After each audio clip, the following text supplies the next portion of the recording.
Hello my dear students, welcome to Mastermind classes. तो guys कैसे हो आप सभी? मेरे ख्याल से सब बढ़िया होंगे और रेगुलर क्लास देख रहे होंगे।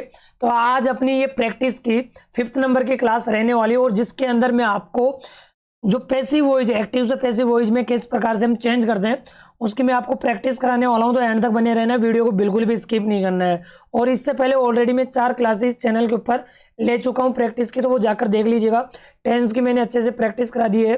200 plus question, important question plus previous year के क्वेश्चन मैंने आपको वहां पे प्रैक्टिस करवाए हैं, जो आपका न्यू पैटर्न है उसके वी आप पे। तो जाइएगा, वो क्लासेस जरूर देख लेना है। और जो पैसिव वॉइस है, एक्टिव से पैसिव वॉइस जो चेंज करना है एग्जाम में किस प्रकार से आएंगे, ये तो मैं इतना आपसे दावा कर देता हूं कि इसके आउटो अगर ये आप प्रैक्टिस कर लिए और एग्जाम में चले गए ना, मैं बता रहा हूं क्वेश्चन नहीं रहेंगे, आप अच्छे से सोल्व आउट कर लोगे।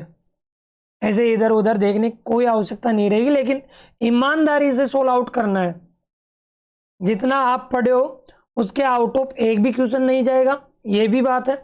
लेकिन आपके टीचर ने क्या पढ़ा है और आपने क्या पढ़ा है, कितनी बार पढ़े हो, कितनी बार रिवाइज किए हो, ये एक बार खुद से क्वेश्चन पूछना है। अगर प्रैक्टिस क्लास में आए हो ना, तो एक बार अपने मन से पूछो आप टेस्ट देने के लिए कितने प्रिपेयर हो, तो ही समझ में आएगी क्लास ना। बाकी फिर अब मैं कितना ही बोल लूँ, फिर वो आपके समझ में नहीं आएगी चीज़ें, है ना बोनू प्राणी। चले आगे शुरुआत करें।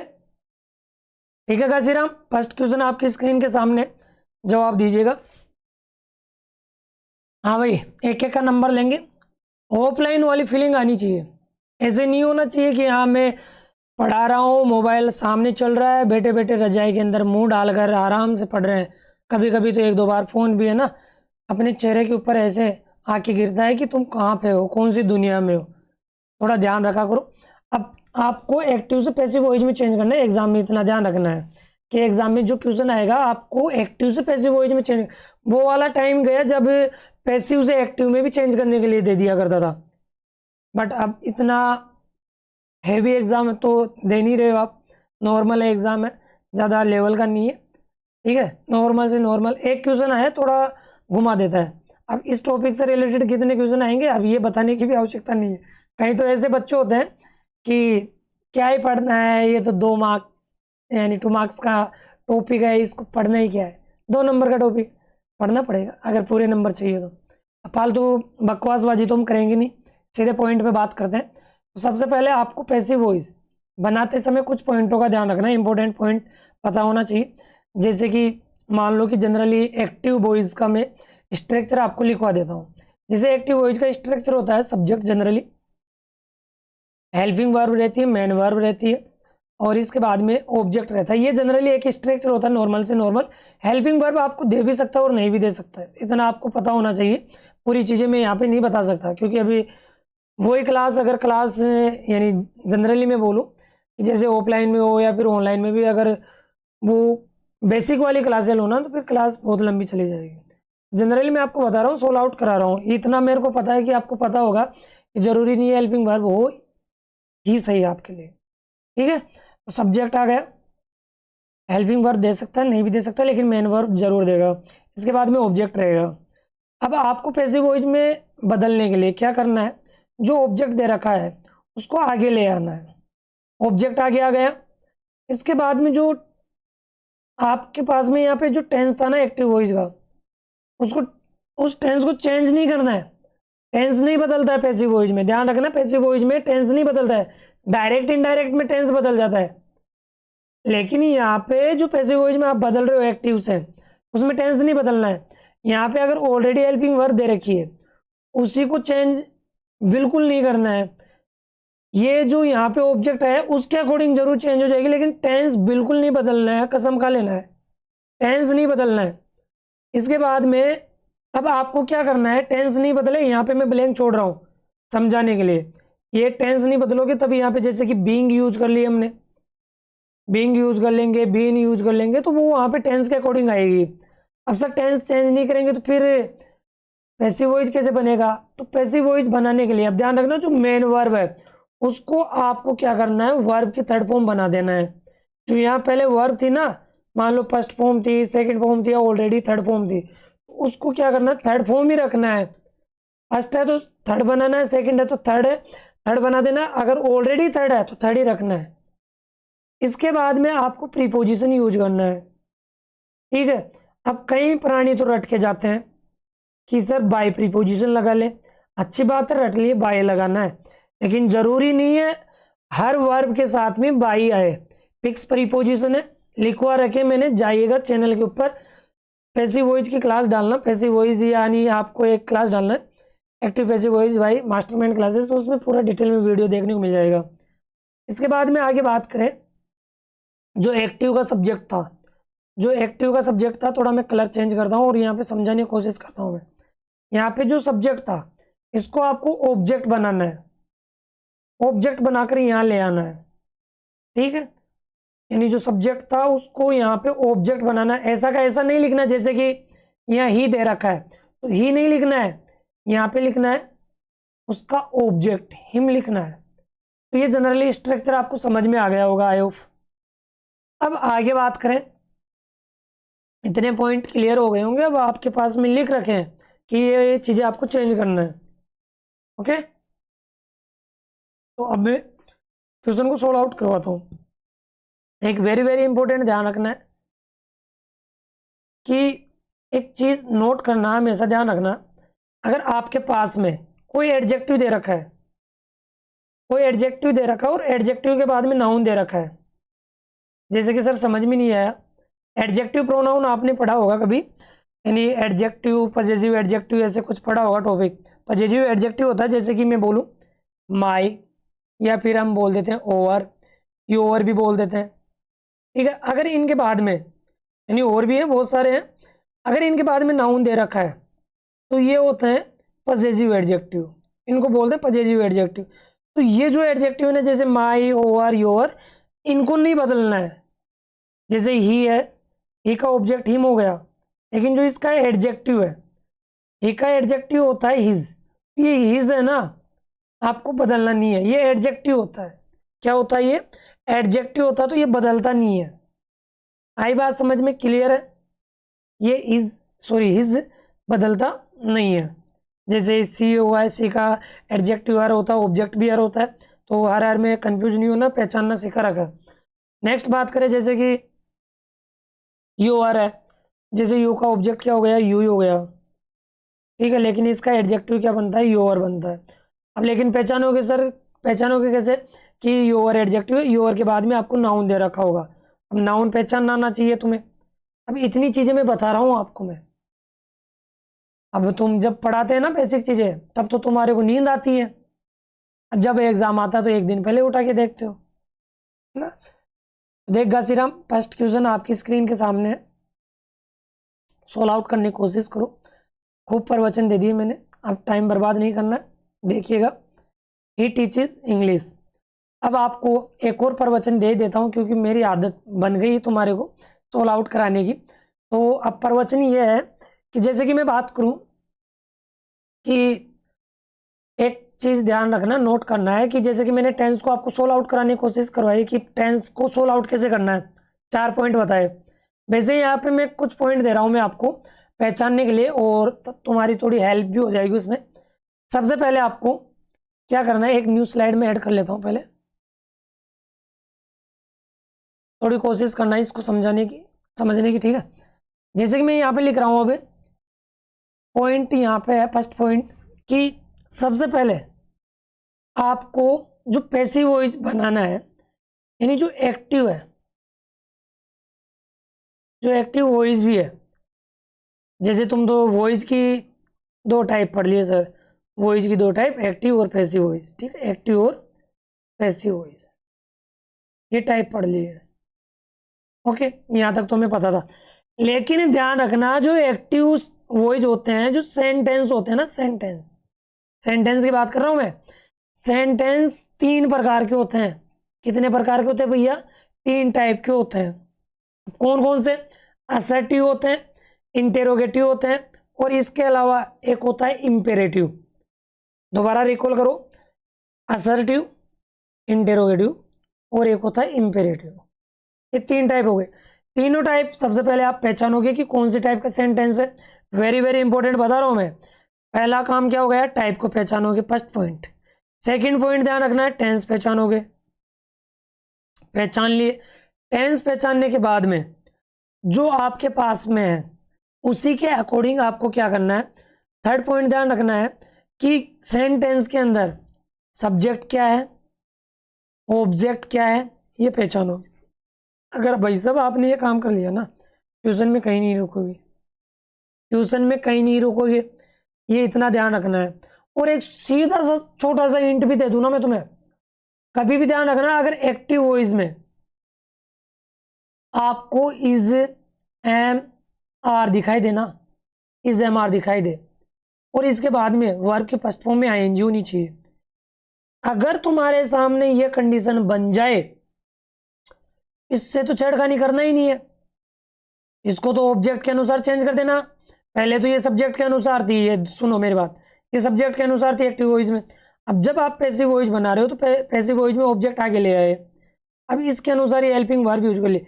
लेकिन सर ये जो बीइंग, ये सॉरी आईएनजी फॉर्म है ना, ये आईएनजी फॉर्म दिख जाए तो आंख बंद करके आपको भाई साहब हेल्पिंग वर्ब के बाद में बीइंग जोड़ देना है, कुछ नहीं करना, बीइंग में बदल देना है इस आईएनजी फॉर्म को। और जो ये आईएनजी फॉर्म पहले ऑलरेडी जुड़ रखी थी ना, जो ऑलरेडी जुड़ रखी थी, इसके अंदर क्या करना है, इसको पहले तो वर्ब के फर्स्ट फॉर्म मन में सोचना है, और वर्ब की फर्स्ट फॉर्म सोचकर इसको वर्ब की थर्ड फॉर्म बना देना है, फिर बाय लगा देना, और फिर भाई साहब सब्जेक्ट लगा देना, सब्जेक्ट को ऑब्जेक्ट बनाकर। कसम से बता रहा हूं, कहीं नहीं भूलोगे। अब मैंने बता दिया, एक बार वीडियो को बैक करके और देखना, वीडियो को एक बार बैक करके देखना, ये जनरली मैंने एक रूल बता दिया आपको सोल आउट करने का। एक दूसरा और तरीका है, ये तो कॉन्टिन्यूस फॉर्म का हो गया, दूसरा तरीका एक और लीजिएगा, तुम्हारे लिए बहुत सारे। अगर आपको हैज, ठीक है, हैज, हैव और हैड प्लस वर्ब की थर्ड फॉर्म दिखाई दे, तो भैया कुछ नहीं करना है, जो आप पैसिव वॉइस में आ रहे हो, पैसिव वॉइस में जो ऑब्जेक्ट होता है उसके अकॉर्डिंग क्या करना है, एच भी इनमें से यूज कर लेना है, हैज, हैव, हैड जो भी है, हैड दे रखा तो हैड ही रहेगा। इसके बाद में जो मेन वर्ब की, अगर यानी मतलब वर्ब की थर्ड फॉर्म हो ना, हैज हैव के बाद में वर्ब की थर्ड फॉर्म आती है, इतना पता होगा। अगर वर्ब की थर्ड फॉर्म है ना तो बीन लगा दो, क्या लगा दो भैया, बीन यूज कर लो। सीधी बात यही है, सीधी बात यही है कि वर्ब की थर्ड फॉर्म दे रखी हो ना, बीन में चेंज कर दो, ठीक है। अब देख मेरे प्राणी, इसके बाद में आपको ऑलरेडी वर्ब की थर्ड फॉर्म दे रखी है, तो उसको ऐसा कैसा, फिर बाय लगाओ, फिर सब्जेक्ट, सब्जेक्ट को ऑब्जेक्ट में चेंज करके लिखना है। क्लियर? तो ज़्यादा ही बात हो गई, खैर ऊपर से उड़ गई होगी, प्रैक्टिस करते हैं हम थोड़ी, फिर उससे समझ में आ जाएगा और आपको अच्छे से। पहला क्वेश्चन देखिएगा, सबसे पहले ऑब्जेक्ट पहचानो। सबसे पहला पॉइंट मैंने बताया कि सेंटेंस की टाइप पहचानना है, तो बोलो कौन सी टाइप है, क्या इंटेरोगेटिव है, क्या नहीं है। इंटेरोगेटिव की पहचान क्या रहेगी, लास्ट में क्वेश्चन मार्क रहेगा, क्वेश्चन मार्क है नहीं है। इंपेरेटिव की पहचान क्या होगी, वर्ब की फर्स्ट फॉर्म से स्टार्ट होगा, या तो डू डज से शुरुआत होगी, सॉरी डू या डोंट से, या फिर वर्ब की फर्स्ट फॉर्म से, या फिर लेट से, ये होता है इंपेरेटिव पहचानने का। असर्टिव की तो पहचान ही क्या ही बताऊं, लास्ट में एक तो फुल स्टॉप रहेगा, और क्वेश्चन यानी जो सेंटेंस है वो सब्जेक्ट से स्टार्ट होगा, बस यही पहचान, और कुछ है नहीं असर्टिव की, तो इतना ध्यान रखना तुम्हें। तो यहाँ पे सब्जेक्ट है ही टीचेस इंग्लिश, टाइप पहचान लिए, असर्टिव टाइप है, ओके। असर्टिव के बाद में अब यहाँ पे आपको पहचानना है टेंस कौन सा है, टेंस पहचानो एक बार।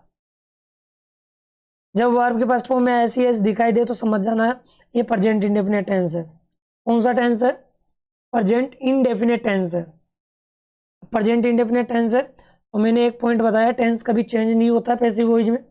तो और एग्जाम में छोटी सी गलती मत करना तुम, ये सबसे बड़ी मिस्टेक करके आ जाते हो। पैसिव वॉइस जब आप आंसर लिख रहे हो ना, तो क्वेश्चन नंबर डाल के वहाँ पे लिखोगे पैसिव वॉइस, और ये डबल डॉट लगाओगे आप। कभी भी ये एरो का चिन्ह नहीं लगाना है, ना इक्वल वाला रैंक ये इक्वल वाला लगाना है आपको। जनरली आपको या तो ये डबल डॉट लगाना है, या फिर आप हाइपन यूज करोगे, यानी माइनस वाला चिन्ह आप लगाओगे, जिसको हम बोलते हैं इंग्लिश में हाइपन बोलते हैं, ठीक है। या तो हाइपन लगाओगे या डबल डॉट लगाओगे, इस प्रकार से आप करोगे। फिर इसके बाद में अब आपको क्या करना है, ऑब्जेक्ट क्या है यहाँ पे, इंग्लिश। ऑब्जेक्ट कैसे पहचानोगे भैया? ऑब्जेक्ट पहचानने का तरीका है सीधा सा कि जो वर्ब दे रखी होगी, वर्ब के बाद में हमेशा ध्यान रखना ऑब्जेक्ट रहता है अधिकतर केस में। एक तरीका तो ये होता है। दूसरा तरीका ये भी होता है कि जरूरी नहीं है कि वर्ब के बाद में ऑब्जेक्ट हो, वर्ब के बाद में आपको प्रीपोजिशन भी दे सकता है और प्रीपोजिशन के बाद में ऑब्जेक्ट जरूर देगा। अगर प्रीपोजिशन आ गया ना तो 100% ऑब्जेक्ट जरूर देगा वो। क्लियर है? अब यहाँ पे जैसे कि इंग्लिश ऑब्जेक्ट हो गया, अब इंग्लिश यहाँ पे सिंगुलर है, सिंगुलर है तो आपको ध्यान रखना है कि जब प्रेजेंट इंडेफिनिट टेंस के अंदर आप पैसिव वॉइस में बदल रहे हो ना तो यहाँ पे इज यूज करोगे सिंगुलर सब्जेक्ट के हिसाब से। क्या लगाओगे? इज। इसके बाद में आपको क्या करना है, जो मेन वर्ब दे रखी है। अब प्रेजेंट इंडेफिनिट टेंस का एफर्मेटिव का पैसिव वॉइस का स्ट्रक्चर आपको याद होगा, जहां तक मुझे तो यही उम्मीद है कि याद होना चाहिए तुम्हें। इंग्लिश इज टीच की थर्ड फॉर्म होती है टॉट। ठीक है, अब इसके बाद में आपको, एक मिनट इसको मैं इरेज करता हूं। टॉट के बाद में आपको प्रीपोजिशन यूज करना है बाय। फिक्स प्रीपोजिशन का भी ध्यान रखना थोड़ा, ठीक है, फिक्स प्रीपोजिशन भी ध्यान रखना। तो यहाँ पे आप लगाओगे बाय। अब यहाँ पे ही का ही यूज नहीं करना आपको, ही का ही यूज नहीं करना। तुम ऐसे बोलोगे सर ने तो सब्जेक्ट बताया कि सब्जेक्ट यहाँ पे रख दो, नहीं, गलत हो जाएगा। मैंने बोला है कि सब्जेक्ट के रूप में, मतलब जो सब्जेक्ट दे रखा है उसको ऑब्जेक्ट बनाना है। तो ही का ऑब्जेक्ट क्या होगा? हिम। अब मैं ये पीछे वाले लड़के से पूछ रहा हूँ, हाँ तेरे से, बेटा ये ऑब्जेक्ट में जैसे ये हिम ही क्यों आया, ही क्यों नहीं लिखा? मुझे एक छोटा सा एग्जाम्पल देके बताओ, ये हिम ही क्यों आया, ही रख देता मैं। जवाब दो। सेकंड क्वेश्चन को सोल्व आउट करने की कोशिश करना, तब तक मैं इस लड़के का नंबर ले लेता हूँ। सोल्व आउट करो फटाफट से, करो सोल्व आउट।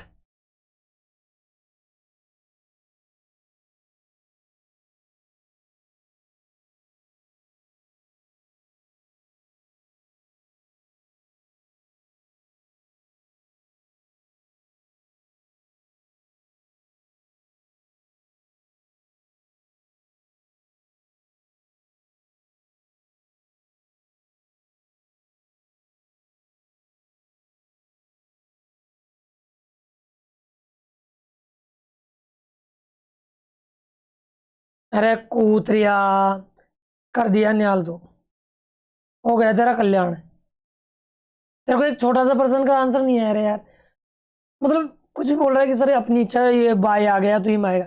एक पहली बात तो सुन, एक तो चीज समझा करो। देखो ग्रामर पढ़ रहे हो आप, 10th क्लास में आ गए हो, इतने दूध पीते बच्चे नहीं रहे अब आप। देखो एक तो कंडीशन ये होती है कि कभी भी प्रीपोजिशन आता ना, प्रीपोजिशन अपने साथ में ऑब्जेक्ट लेता है। प्रीपोजिशन हमेशा क्या लेता है? ऑब्जेक्ट लेता है। प्रीपोजिशन के साथ में कभी सब्जेक्ट आता ही नहीं है, सब्जेक्टिव केस नहीं आता है, हमेशा ऑब्जेक्टिव केस आता है। पहला तो ये तरीका हो गया। दूसरा तरीका क्या है? देख बेटा, मेरा मकसद यही है कि ग्रामर की पकड़ करो तुम। फालतू ये रूल लपाड़े है ना, इनमें फंस गए ना, तुम्हारा कभी कल्याण नहीं होगा।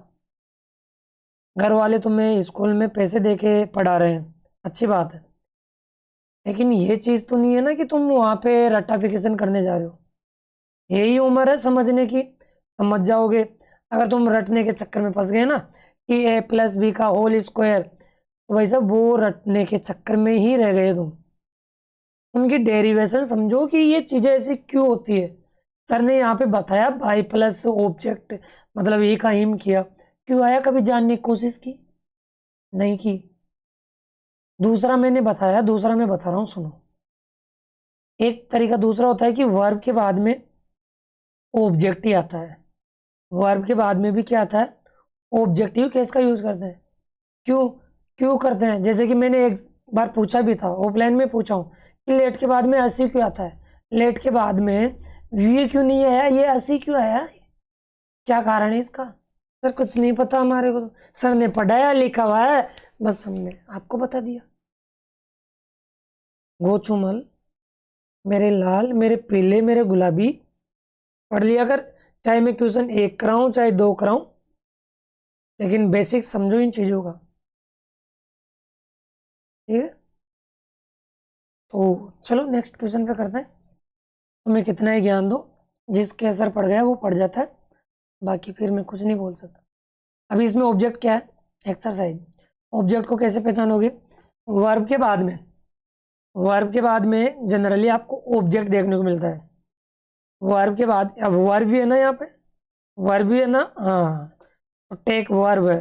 टेंस पहचानो, टेंस पहचानो सबसे पहले, और सेकंड पॉइंट भी पहचानो आप कि असर्टिव है या इंटेरोगेटिव है, इंपेरेटिव है, तो ही कर पाओगे। देखो मैंने बोला है पैसिव वॉइस सोल्व आउट करने का 3 तरीके हैं।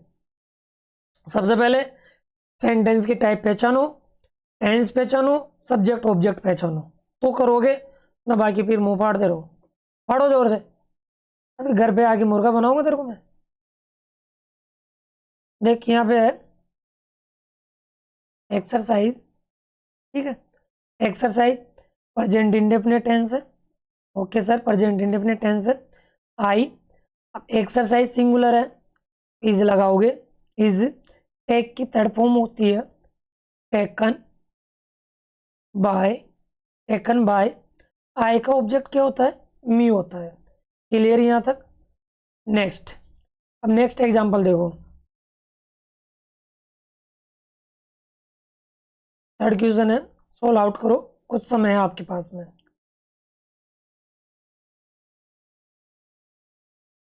सोल्व आउट कीजिएगा भाई।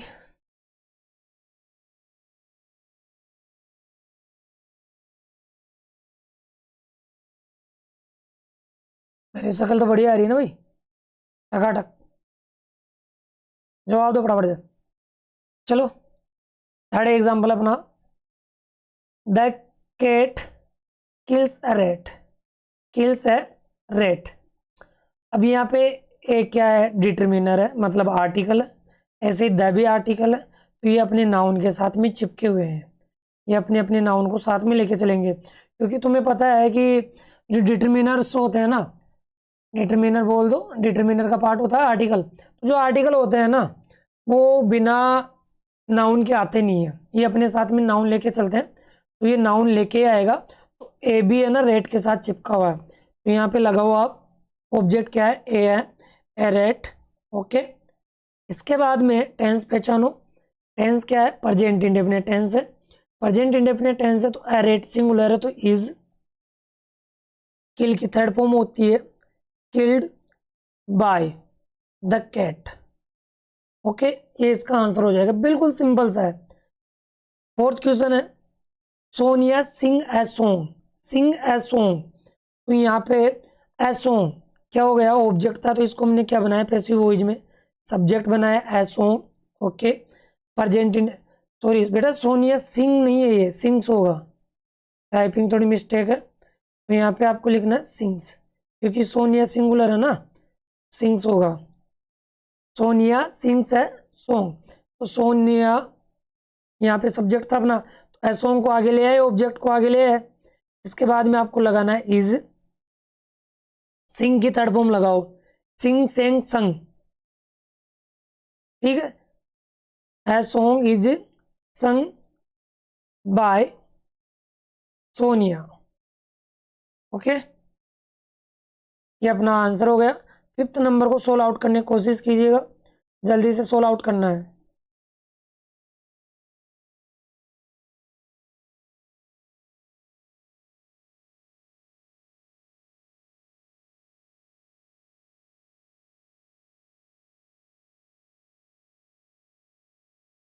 कर लिए भाई, देखिएगा इसमें फिफ्थ नंबर का क्वेश्चन है, the writer writes a story. है थोड़ा यहाँ पे गैप दे लेना, ए स्टोरी है।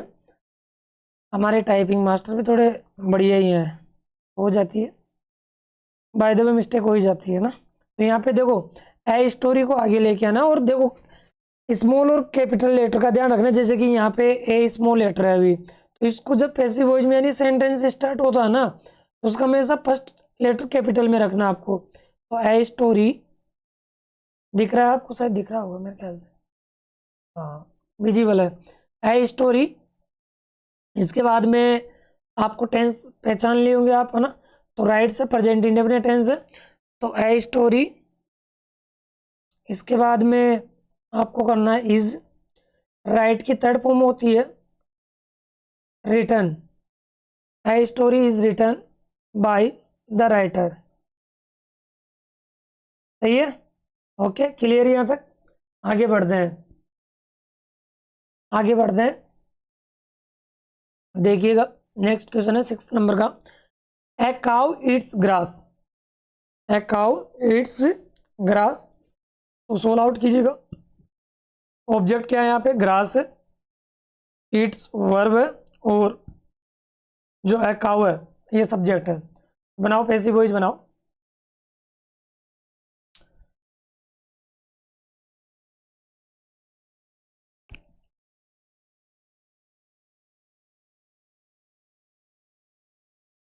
देखिएगा यहाँ पे आप थोड़ा स्पीड बढ़ाते हैं, तो ग्रास को आगे लेके आना है, ग्रास। और देखिएगा जो घास होती है ना वो सिंगुलर होती है, अनकाउंटेबल नाउन होती है। तो अनकाउंटेबल नाउन है ना, तो अनकाउंटेबल के लिए आपको सिंगुलर वर्ब लगाना है। ग्रास इज इटन, यानी जो वर्ब पे फर्स्ट फॉर्म है उसको क्या कर देना, आपको थर्ड फॉर्म बना देना है, buy a cow. Okay next question है, Renu does not eat apples. Renu apple नहीं खाती है। हाँ रेनू, क्यों नहीं खाती है, क्यों नहीं खाती है? चल कोई बात नहीं, नहीं खाती, तेरी पसंद है। एप्पल्स यहाँ ऑब्जेक्ट है, एप्पल्स। एप्पल्स के बाद में अब आपको देखो बहुत अच्छा क्वेश्चन है, ये डू डज ये कुछ भी आ गया उससे मतलब नहीं है तुम्हें। एप्पल्स डज भी आ जाए, डू आ जाए, तो आपको इज एम आर का ही प्रयोग करना है। तो एप्पल्स, ये डू डज जाएंगे वहां से। एप्पल्स, एप्पल्स प्लुरल है, सॉरी बहुवचन है, तो बहुवचन के लिए आप लगाओगे यहाँ पे are. Apples are not return by Renu. अब ये इतना ध्यान रखना, रेनू का आर बड़ा लिखना है, रेनू का आर बड़ा लिखना है। ओके, क्यों लिखना है वो रीजन में बता रखा हूँ, क्योंकि जब प्रॉपर नाउन होता है ना, प्रॉपर नाउन का फर्स्ट लेटर हमेशा कैपिटल रहता है। नेक्स्ट है अपना they crossed the river. They crossed the river, sentence की टाइप पहचानो, टेंस पहचानो, और सब्जेक्ट ऑब्जेक्ट पहचानो। तीनों काम करो फटाफट से, तीनों काम करोगे इजीली बन जाएगा आपके लिए। तो यहाँ पे है द रिवर है ना, द रिवर यहाँ पे ऑब्जेक्ट है, द रिवर, ठीक है। क्रॉस्ड सेकंड फॉर्म है। अब जब सेकंड फॉर्म आती है तो उसके लिए क्या लगाओगे आप, वॉज लगाओगे। द रिवर वॉज, क्यों आया, कैसे आया, क्या कारण है, अब मैं कुछ नहीं बोल सकता भैया। अगर आपके सामने केवल अगर सेकंड फॉर्म दे रखी है, जनरली यार तुम लिख लिया करो, अगर मैं कभी भी अगर ट्रिक पॉइंट जो भी बताऊं, जनरली देख लो इधर एक बात, देख मेरे भाई इधर सुन। अगर आपको वर्ब की फर्स्ट फॉर्म या फिर वर्ब की फर्स्ट फॉर्म में एस या ई एस जुड़ा हुआ मिल जाए ना, पैसिव वॉइस बना रहे हो तो इसको बदल दो is am are, is am are में बदल दो। अगर आपको डू डज भी दे रखा हो तो भी आपको इसको इसी में बदलना है, इज एम आर में। फर्स्ट पॉइंट के लिए ये लिखवा रखी मैंने, इंडेक्स बनवा रखी है आपको। नेक्स्ट पॉइंट है कि आपके साथ में ये कंडीशन बन जाए, ये ध्यान रखना, एक्टिव पैसिव की बता रहा हूं मैं। एक्टिव वॉइस का इधर है, ये पैसिव वॉइस बनाते समय ध्यान रखना, ये एक्टिव का स्ट्रक्चर, ये इधर एक्टिव, ये पैसिव वॉइस का स्ट्रक्चर है, ये एक्टिव का, ठीक है। अगर आपको ये स्ट्रक्चर दे दे is am are plus verb के फर्स्ट फॉर्म में I N G, passive voice बनाते समय, पैसिव वॉइस बनाते समय आपको कुछ नहीं करना है, ये इज एम आर तो ऐसा का ऐसा ही रखना आपको, लेकिन जो वर्ब के फर्स्ट फॉर्म में आई एन जी जुड़ रखी है उसको बदल देना है बीइंग। कारण क्या होता है कि पैसिव वॉइस बनाते समय टेंस नहीं बदलता है, यानी कॉन्टिन्यूस है तो कॉन्टिन्यूस में रहेगा। ओके, और जो ये वर्ब की फर्स्ट फॉर्म में आईएनजी पहले जुड़ रखा था, इस वर्ब में क्या कर दो, इस वर्ब को चेंज करके वर्ब की थर्ड फॉर्म बना दो, बस इतना ध्यान रखना है तुम्हें। अगर तुम इतने पॉइंट याद रख लिए ना तो कल्याण हो जाएगा तुम्हारा। ऐसे नेक्स्ट पॉइंट है कि जैसे कि आपके पास में हैज आ जाए या have they they plus verb की थर्ड फॉर्म दे दे, पैसिव वॉइस बनाते समय क्या करना है तुम्हें, भाई हैज है वो तो रखना ही रखना है, ठीक है, हैज है वो तो रखना है, लेकिन जो वर्ब की थर्ड फॉर्म है यानी आपको पैसिव वॉइस बनाना है तो बीन रखना है। जो ऑलरेडी वर्ब की थर्ड फॉर्म दे रखी है, बीन के बाद में वर्ब की थर्ड फॉर्म लगा दो, फिर बाय प्लस सब्जेक्ट आपको यूज कर लेना है, बस ये तरीका अपनाना है। अब फोर्थ पॉइंट देखो आपके सामने, फोर्थ पॉइंट क्या निकल के आया, जैसे कि मैं यहाँ से थोड़ा हटता हूँ मैं, अब देखो अगर आपके पास में मान लो कि वर्ब की सेकंड फॉर्म दे रखी हो, एक्टिव वॉइस में वर्ब की सेकंड फॉर्म दे रखी हो ना, इसको बदल दो वॉज वर्ब में, वॉज वर्ब में बदल दो, और जो वर्ब की सेकंड फॉर्म थी उसको बना दो वर्ब की थर्ड फॉर्म। ये तरीका हो गया। पांचवा पॉइंट है कि मान लो कि आपको वॉज वर्ब, एक्टिव वॉइस की बता रहा हूँ, एक्टिव वॉइस में अगर आपको वॉज वर्ब प्लस वर्ब की फर्स्ट फॉर्म में आईएनजी दे रखा हो, पैसिव वॉइस बनाते समय वॉज वर्ब प्लस बीइंग, और जो पहले आईएनजी जुड़ रखा था उसको वर्ब की थर्ड फॉर्म बना दो। बस इतना सा काम कर लो। अरे भाई तुम्हारे को अगर वर्ब की फर्स्ट फॉर्म दे रखा हो और वर्ब की फर्स्ट फॉर्म में आईएनजी दे रखा हो तो सिंपली क्या करना है तुम्हें, उसमें बीइंग लगा दो, बस ये बीइंग करना है तुम्हें। अब इतना आना चाहिए तुम्हें। अब ये ट्रिक है तो मैं खैर बता रहा हूँ तुम्हें, अगर याद रहती तो अच्छी बात है, नहीं रहती तो बेसिक से जाओ, तुम कर लोगे। वैसे मेरे को जहाँ तक उम्मीद है, मैं तो ये जो बिल्कुल भी नहीं पढ़ रहे हैं ना बच्चे, उनके लिए बताया हूँ मैं। द रिवर, अगर वर्ब की सेकंड फॉर्म आ जाए, अब वर्ब की सेकंड पहचान ना, ईडी जुड़ा रहता है अधिकतर, तो अधिकतर ईडी जुड़ा हुआ मिलता है तो वर्ब की सेकंड फॉर्म है। थर्ड फॉर्म में भी ईडी रहता है अधिकतर, लेकिन थर्ड फॉर्म तभी कहलाती है जब हेल्पिंग वर्ब दे रखी हो। हेल्पिंग वर्ब के बाद में थर्ड फॉर्म होती है ना, डायरेक्टली थर्ड फॉर्म नहीं होती। डायरेक्टली थर्ड फॉर्म कभी नहीं आती, थर्ड फॉर्म से पहले हेल्पिंग वर्ब आती है। जैसे डायरेक्टली आईएनजी फॉर्म कभी नहीं आती है, उससे पहले हेल्पिंग वर्ब जरूर आती है। ठीक है, चलो। The river crossed bye them, अब इनको बोलते हैं, जैसे बाय देम लगाने की कोई आवश्यकता नहीं होती, इनको अनइम्पोर्टेंट सब्जेक्ट बोलते हैं। खैर तुम लगा भी दोगे एग्जाम में तो गलत नहीं होगा, लेकिन बाय देम अनइम्पोर्टेंट सब्जेक्ट होता है। जब कॉम्पिटेटिव एग्जाम में भी जाते हो तो बड़े लेवल पे ये चीज़ें आपको सीखने को मिलेगी कि बाय देम लगाने की कोई आवश्यकता नहीं है, इनको अनइम्पोर्टेंट सब्जेक्ट बोलते हैं। ऐसे ही आगे नेक्स्ट क्वेश्चन है, मोहित डिड नॉट टेक टी। तो यहाँ पे टी अपना क्या हो जाएगा, सब्जेक्ट हो गया, यानी ऑब्जेक्ट को हमने सब्जेक्ट बनाया। नेगेटिव है असर्टिव के अंदर, असर्टिव की टाइप भी होती है नेगेटिव, असर्टिव भी तो टू टाइप में डिवाइड है, होता है ना, एफर्मेटिव और नेगेटिव। टी, अब टी देखो अनकाउंटेबल नाउन होता है पहली बात तो। और अभी मैंने क्या बताया था, अभी मैंने जस्ट अभी क्या बताया, जो सेकंड फॉर्म है, अब डिड सेकंड फॉर्म होती है ना, डिड, जैसे मैंने डिड का तो यहाँ करवाया नहीं, लेकिन डिड सेकंड फॉर्म है, तो डिड भी आ जाए तो उसको वॉज वर्ब में चेंज करना है। जैसे डू डज था तो डू डज को हमने इज एम आर में चेंज किया, वैसे ही डिड को आपको किस में चेंज करना है, वॉज वर्ब में ही चेंज करना है। तो टी, टी अनकाउंटेबल नाउन है, इसलिए हमने लगाया सिंगुलर के साथ में वॉज लगाया। टी वॉज थर्ड नंबर पे नोट, इसके बाद में टेक की थर्ड फॉर्म होती है टेकन बाय, मोहित का मोहित ही रहेगा, नाम कभी चेंज नहीं होता है, जो सब्जेक्ट है ना वो सब्जेक्ट ही रहेगा। कहीं मान लो सब्जेक्ट मोहित है तो यहाँ ऑब्जेक्ट में मोहिनी मत कर देना, कहीं मोहिता कर दो तुम, सब्जेक्ट चेंज, यानी सब्जेक्ट को ऑब्जेक्ट बनाओ। सर ने बोला है कि ऑब्जेक्ट मतलब जो सब्जेक्ट दे रखा है उसको ऑब्जेक्ट बनाते समय थोड़ा बदल के लिखते हैं, तो लड़का तो लड़की मत कर देना यहाँ पे। नेक्स्ट क्वेश्चन है, राम किल्ड रावण। अब रावण है, अब रावण को मार दिया था तो रावण पहले आ जाएगा, ठीक है। सेकंड फॉर्म है, लगाओ रावण एक ही है, एक ही था, अब तो क्या पता किसके मन में रावण है, अब रावण बन के बैठ जाते हैं। तो रावण वॉज, जिसमें अगर ऑलरेडी ईडी जुड़ा हुआ मिल जाए तो समझ लेना उसकी थर्ड फॉर्म भी वही रहेगी। जिसमें ऑलरेडी मान लो सेकंड फॉर्म में भी अगर ईडी जुड़ा हुआ, मतलब ईडी जुड़ा हुआ मिल जाए ना, तो थर्ड फॉर्म भी ईडी पे ही खत्म होगी। तो किल्ड बाय राम, तो ये अपना करेक्ट हो गया। आज के मैंने 10 क्वेश्चन करवाए हैं, अच्छे से सोल्व आउट करवाए हैं, धीरे धीरे मैंने सोल्व आउट किए हैं, समझा के। अब जो भी क्वेश्चन रह गए लगभग इसके भी मैं 150 के अबव ही क्वेश्चन कराऊंगा, कम नहीं कराऊंगा, इंपॉर्टेंट क्वेश्चन है, ठीक है।